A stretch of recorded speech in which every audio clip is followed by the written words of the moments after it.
Remember the old adage, if the product is free, you are the product? Yeah. Seems EA is finally reinforcing that. As of today, June 15th, in the grand old year of 2026, EA has announced their EA advertising department, which is described as launching brands directly into gameplay and live experiences. Quote, Electronic Arts Inc., the global leader in interactive entertainment, since when, today announced the launch of EA Advertising, a new platform transforming how brands connect with audiences through digital and real-world experiences across its global portfolio of games. End quote. The article continues on, glazing itself for its sports games as though they're some talented company. Definitely not because they have a monopoly on the sports genre right now, guys. They then finally get to the irritating parts. Quote, EA Advertising is expanding EA's ecosystem by enabling brands to integrate directly into gameplay through dynamic, real-time placements, from stadium signage to custom in-game content designed to enhance, not disrupt, the player experience. In these interactive gameplay environments, brands become part of the game itself, and update campaigns with ongoing optimization informed by aggregated engagement insights. End quote. Great. So EA is admitting to studying player behaviors to better suit their ad overlords, instead of maybe making a good game and charging money for it. Like when I paid full price for The Sims 4 back in the day just to find out that it's now free. Maybe you should have invested some of those initial game purchases better, huh? Oh, and look at this doozy. Quote, that gives brands a meaningful opportunity to show up in ways that add value and respect the player experience while maintaining authenticity in the worlds our teams are building. End quote. What? Want to add value and respect to the player? Make a game worth playing, EA. Maintaining authenticity? It's a make-believe world where I can be an astronaut and a cat burglar while eating rotting pizza and sleeping my way around the neighborhood. Okay, maybe there's some basis on reality there. Point is, it's a fantasy world where people can create whatever chaos they want. They don't need real-world products and brands shoved into their face to ruin that illusion. We tend to play games to escape reality, EA, not to be further suckered into it. How can I single-handedly destroy the entire goth household while having to sit through ads for Coach products that remind me I'm too fucking poor to have nice things in life? And here's another fun quote that is targeted towards their sports games. Quote, ads are dynamically served within the 3D environment with impression measurement aligned to IAB, which is Interactive Advertising Bureau, standards for greater targeting and consistency, end quote.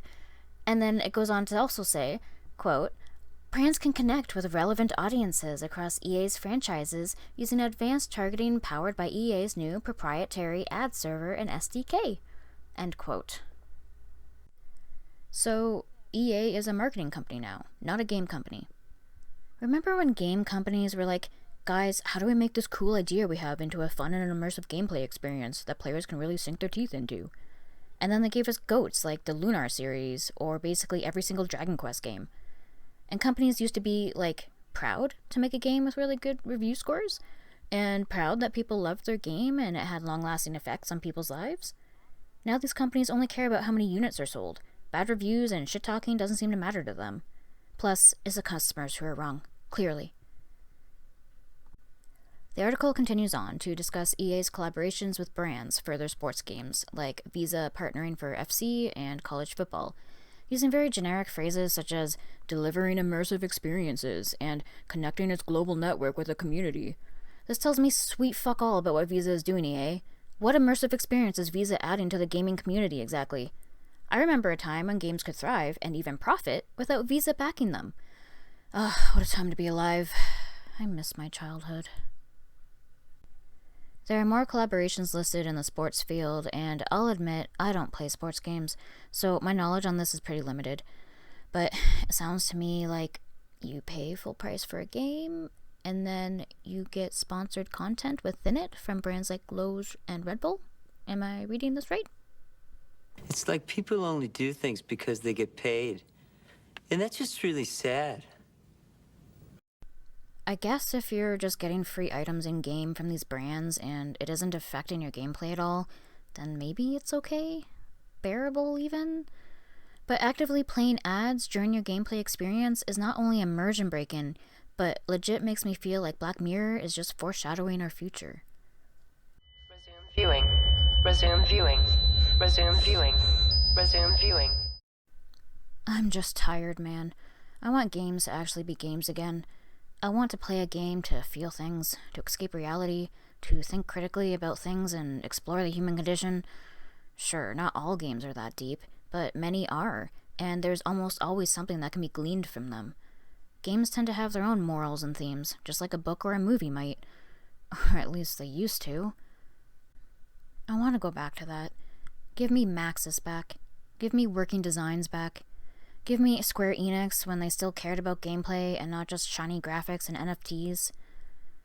Thankfully, the indie scene is continuing to grow and giving us alternatives to this kind of slop. If you're looking for alternatives to what The Sims is becoming, try Paralives, or even Inzoi. I personally haven't tried these yet, but they look like fantastic games to play. Or, if you want the Sims 1 vibe, there's also Tiny Life, which has an extensive demo and definitely captures that feel of the Sims 1 era. I have played this one, and I do recommend it. If you still love The Sims and don't want to let it go, I feel you. I grew up with The Sims. Sims 1, and to an extent 2, took up a large portion of my life back in the day. I hate what it's become, and what EA is trying to make it become, but there's still some tenderness in me for the series, so I don't shame anyone for sticking it out. But do know there are alternatives, and there are people out there who are building their own life sim games because they also want to recapture the fun they had when games are actually games, not advertising platforms. And you know what? You can too. Game dev is a skill that can be taught and learned for free if you have the patience. Go out there and build your own life sim game without being reminded that you need to buy a washer from Lowe's in the process. Anyway, just wanted to rant about this a little bit, as it really put my knickers in a twist hearing about EA's plans for a once beloved franchise. I haven't really been in the Sims sphere for quite some time now, so I mean, maybe this is just par for the course these days. I'm definitely out of loop, so feel free to catch me up in the comments on any other Sims shenanigans I might be missing out on. Either way, thanks for watching, and I hope you all have a wonderful day.